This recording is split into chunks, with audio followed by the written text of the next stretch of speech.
اتفضلي.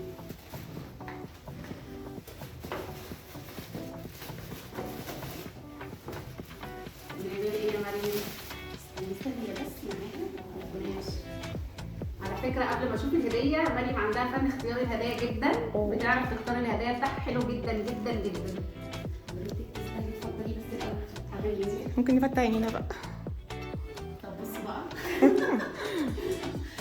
يعني قمه الذوق اولا، وانا مش عارفه اقول لك ايه، دايما هداياكي مختلفه. وبالمناسبه هي اللي جايبه لي دي برضو، انا محتفظه بيها حاطها على المكتب لان هي من احب الناس لقلبي.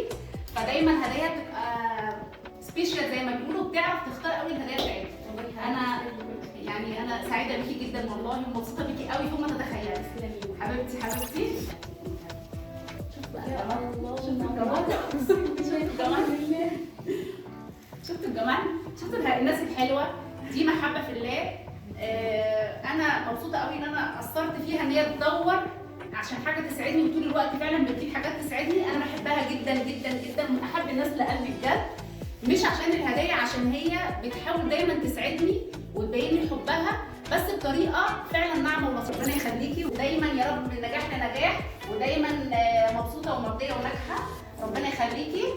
دكتور جيسي حافظ. جميل.